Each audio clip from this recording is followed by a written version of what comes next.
Hola, ahora vamos a continuar con la segunda parte de esta breve introducción a R y RStudio. Si usted no vio el primer video, lo invito a que se devuelva y vea el primer video. Recuerden que abajo van a encontrar el enlace a todos los archivos que necesitan para reproducir este tutorial. Entonces hemos hablado de RStudio, que es el ambiente que estamos viendo al frente, de tipos de objetos numéricos, de vectores y de construcción de matrices. Ahora, noten que yo quiero seguir por donde íbamos, pero tengo aquí un working space que está vacío. Pero no se preocupen, que eso es una de las ventajas de R, que uno puede reproducir rápidamente lo que ha hecho hasta ahora. Voy a escoger hasta la línea donde íbamos, que corresponde a la línea 192, que era acá, y voy a enviar todo a la consola rápidamente. Y noten que todos los cálculos se volvieron a hacer, los objetos fueron otra vez creados, y aquí están los gráficos que habíamos creado. Este era el último que habíamos hecho, y acá podemos ver los anteriores con esta flecha. A propósito, si usted quiere verlo más grande, puede usar un zoom y ver más grande la figura, y si usted quisiera grabarlo, exportarlo a otra parte, simplemente se puede grabar como una imagen o grabar como un PDF o copiarlo a su eh, portapapeles para pegarlo después en un documento. Pero entonces continuemos, y ahora vamos a hablar de operaciones de vectores y matrices, y arrancamos con los índices de matrices. Por ejemplo, para conocer las dimensiones de una matriz usamos la función dim y ponemos el objeto, que tiene que ser una matriz, y en este caso dim x1 es 2 filas 4 columnas. Noten que esa matriz corresponde a esta que estamos viendo ahí. Ahora, si por ejemplo yo quiero acceder a un elemento en especial o a una fila, pues en R, para acceder o indexar las matrices, se emplean los corchetes cuadrados. Por ejemplo, si queremos ver el elemento de la fila 2, columna 3, podemos decir x1, corchetes 2, 3, y me va a mostrar este elemento, el 6. Si yo quiero que me muestre toda la columna 3, lo que puedo hacer es x1, no poner ningún número donde van las filas, y R va a entender que quiero que me muestren todas las filas y la columna 3. Y ahí está, 4.5 y 6. Y si yo quiero ver la primera fila, puedo ponerle el número en la fila y no le pongo nada en las columnas, y eso él va a entender que quiero que me muestre todas las columnas de la fila 1, que es esta. Bueno, es más, se pueden cambiar uno o varios elementos de una matriz o vector, simplemente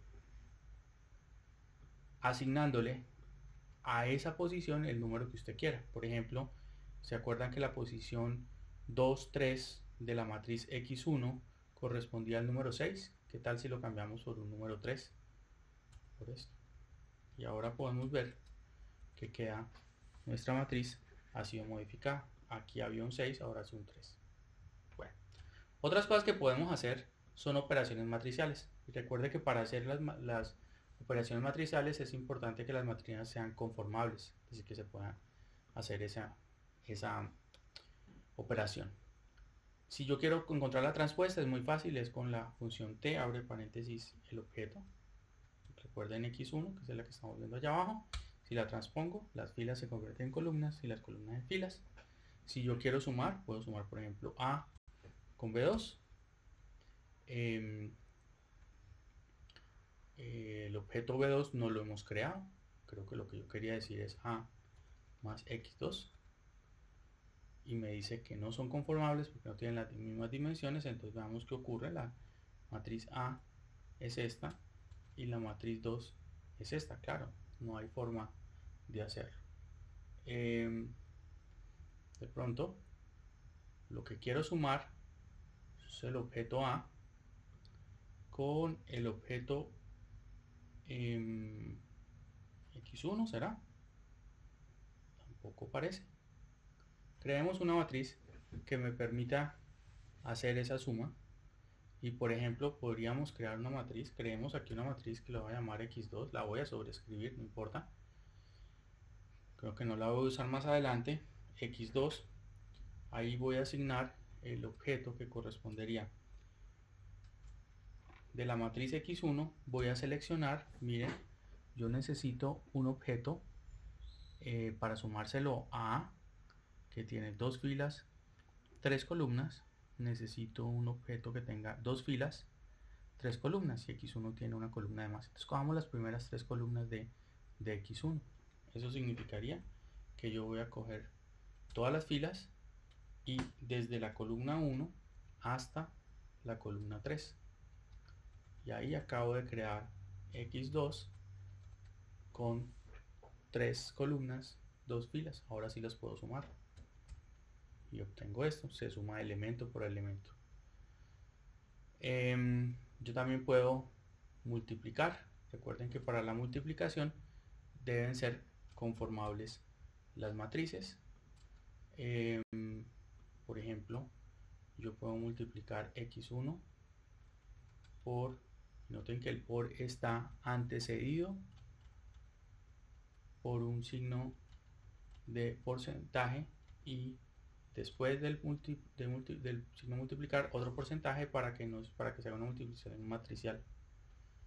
En X3 entonces hemos guardado ese resultado de multiplicar matrices. Tienen que tener mucho cuidado porque si se emplea únicamente el asterisco se obtendrá la multiplicación elemento por elemento, no hace la multiplicación matricial. Bueno, entonces elemento por elemento. Ahora, por ejemplo, si queremos ver la diagonal, diag me saca la diagonal, los elementos de la diagonal principal. Si uno quiere la traza, que es la suma de los elementos de la diagonal principal, pues simplemente suma. O si quiero encontrar el determinante, voy a encontrarlo. Si quiero encontrar la inversa, con solve me encuentra la inversa. Chequeemos que si es la inversa, X3, la matriz X3 multiplicada por su inversa, debería dar la matriz identidad, como estamos viendo. Bueno, hasta aquí. Hablemos ahora entonces de clases de objetos y de librerías, que no hemos hablado. Y hasta aquí hemos empleado objetos de tipo matrix, de tipo numeric y de tipo integer. Y hay otros diferentes objetos, en especial listas y data frames. Los data frames tal vez son los más usados, y déjenme, yo me concentro en los data frames, porque este es un objeto cuyos componentes se usan muchísimo en casi todos los paquetes que usan estadística, o usan data frames o algunas modificaciones de data frames. Como les decía, este es un objeto cuyos componentes son vectores numéricos o de caracteres que cumplen las siguientes condiciones. Todos los elementos numéricos deben tener el mismo número de filas, y además las filas corresponden a las observaciones y las columnas a las variables. Y la mejor forma de crear data frames es leyendo los datos que vienen de alguna otra fuente. Por ejemplo, pueden ser archivos planos CSV, archivos TXT o archivos de Excel. Vamos a hacer esas tres. Entonces, para leer, yo les he puesto un objeto que se llama un archivo que se llama cremadental.csv, que si lo abren en Excel o en alguno archivo de software que les permita a ustedes leer archivos CSV, pues ustedes, si lo abren, van a ver esto, ¿sí? Que es un archivo que está separado por comas y tiene 1, 2, 3, 4 columnas. Pero bueno, yo quiero meter esa información. ¿Cómo lo puedo hacer? Usando el comando read, la función read.csv, y usando este truco, file.choose, abre paréntesis, cierra paréntesis, me va a permitir escoger con el mouse dónde está la ubicación de ese archivo. Y aquí le voy a decir que los datos están separados por comas, como lo vimos hace un rato. Entonces noten lo siguiente: él va a hacer read.csv, me va a dejar escoger el archivo, y una vez el archivo queda seleccionado, lo que lea lo va a meter en el objeto data. Eso es lo que voy a hacer. Hagámoslo. Me va a salir esta ventana, yo voy y busco donde he grabado en mi disco duro ese archivo, aquí está, cremadental.csv, le abro doble clic y ya fue leído el objeto data. Miren lo que aquí está, ¿sí? Si yo le abro doble clic, miren que aquí me muestra cómo lo leyó. Perfecto. Ahora, regresemos a nuestro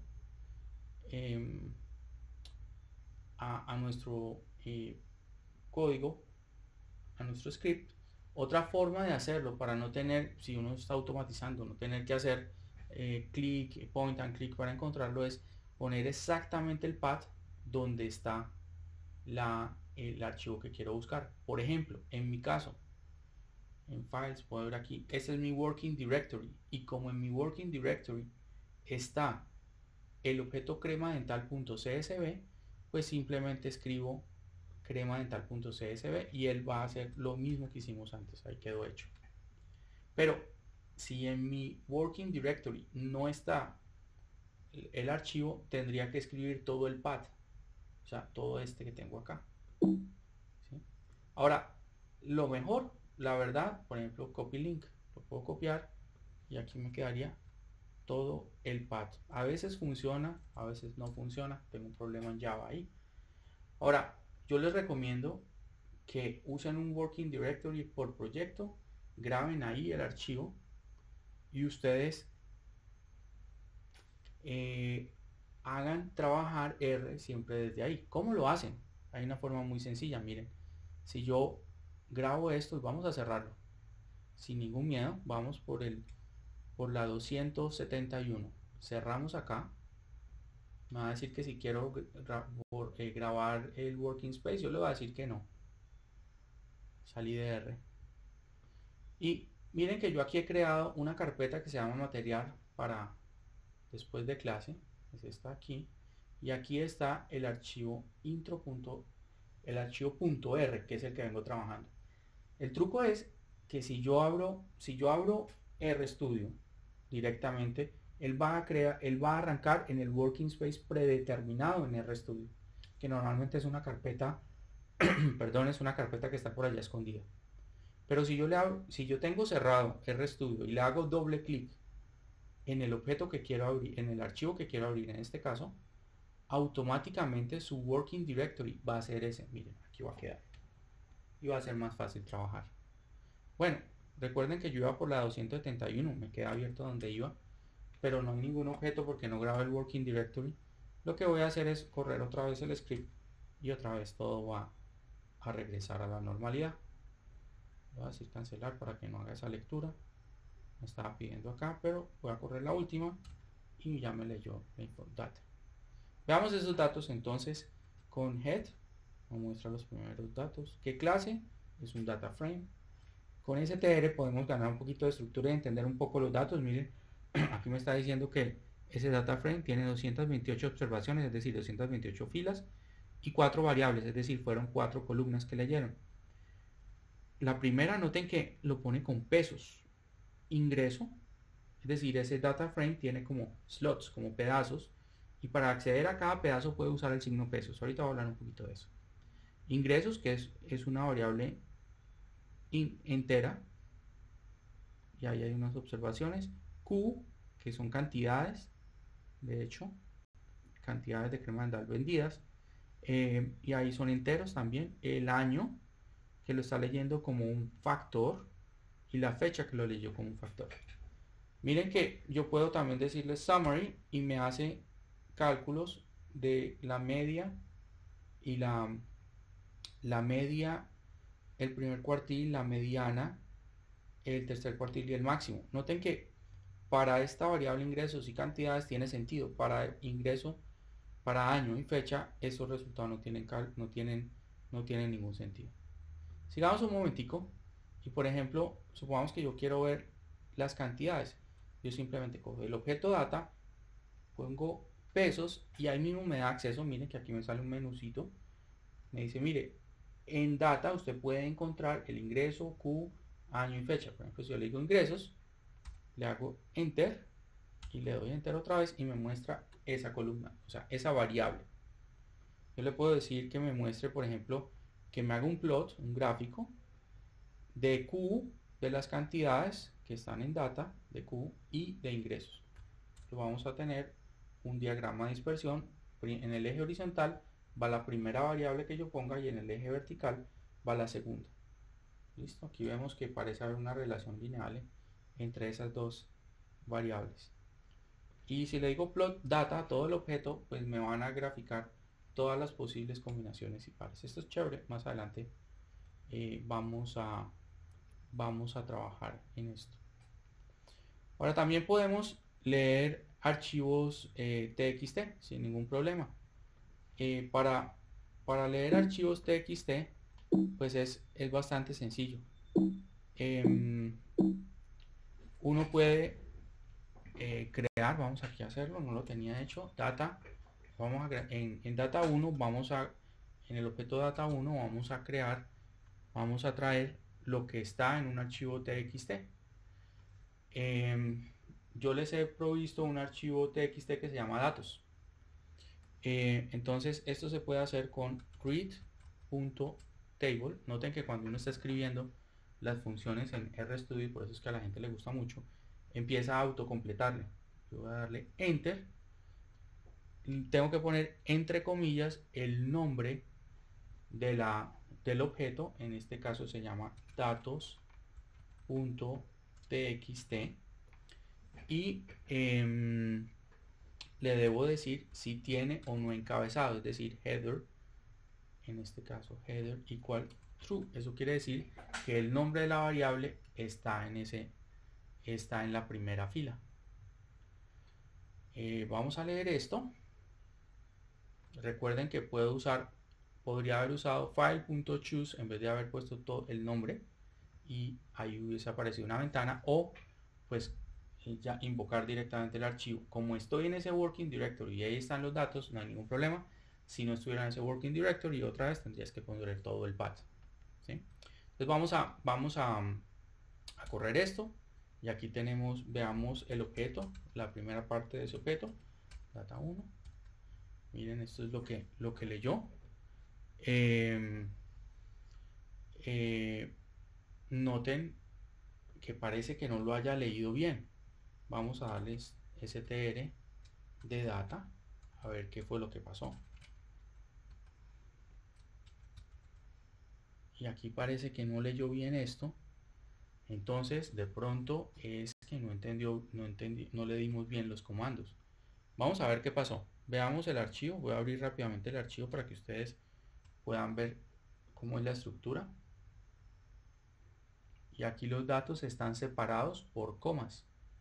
De pronto R es importante que yo le diga que está separado por comas. Entonces vamos a decirle sep igual comas y digámosle que lo lea nuevamente. Vamos a ver qué pasa. Miren que aquí ya quedó bien leído. Veamos la estructura y ya el tiene 1, 2, 3, 4, 5, 7 variables como dice acá y 1000 observaciones. Ustedes pueden hacer los estadísticos descriptivos de eso si quisieran. Ahora, hasta aquí hemos trabajado con el core de R, es decir, con lo que trae R. Pero la ventaja de R es que corre muy rápido porque no tiene que cargar todo lo que posiblemente pueda hacer R. Y eso lo guardamos en paquetes. De hecho, cuando yo les decía en la otra presentación que había mucha gente contribuyendo a mejorar R y a hacer nuevos cálculos en R y nuevos métodos en R, pues realmente lo que estaba diciendo es que hay mucha gente contribuyendo haciendo paquetes. Los paquetes lo que nos permiten hacer es adicionarle cosas al core de R para hacer cosas especiales. Uno de esos, y empecemos por aquí, más adelante ustedes van a ver muchos más paquetes con seguridad, es uno que me permite leer archivos de Excel, XLX, XLSX. Para eso necesitamos el paquete read.xl. Usted muy probablemente no lo tiene y no tiene ese paquete, entonces simplemente le dicen install packages y entre comillas el nombre del paquete. Otra opción es hacerlo manual, donde dice, aquí ustedes van a tener que buscar porque depende de la plataforma, esto puede cambiar. Y hay diferentes lugares como llegar a instalar. Por ejemplo, aquí en Tools, Install Packages. aquí le dice a uno dónde quiere, qué paquete quiere, aquí lo escribe uno, por ejemplo sería el read XL si yo quisiera hacer ese, y el repositorio, yo tengo uno fija un repositorio que es un lugar de internet de donde va a bajar, uno fija un repositorio típicamente que esté cerca a uno. ¿Cómo se puede hacer eso? Se puede hacer por Tools, Global Options, en el caso de Mac, ustedes en PC, en Windows, ustedes creo que no está en Tools, pero busquen Global Options y lo van a encontrar. Y aquí en paquetes, ustedes pueden escoger aquí el repositorio. Por ejemplo, si usted está, trate de coger el más cercano a ustedes. Si está en Colombia, por ejemplo, les recomiendo escoger el de ICESI. Si no, bueno, ustedes encontrarán aquí el más cercano geográficamente para que se demore menos. Aquí simplemente cambia el repositorio y puedo instalarlo de acá como en Tools, Install Packages, o desde la línea de comando, o acá donde dice Packages, también por install también le va a permitir. Yo lo voy a correr desde la línea, ustedes lo corren y van a ver que él empieza a ir al repositorio, traer la información e instalarla. Ahí quedó instalado. Cada vez que usted quiera usar el paquete hay que cargarlo y se llama con library. Entonces ahí está instalado pero no está cargado, es decir, no está activo. Las funciones que tiene ese paquete no empezarían a funcionar.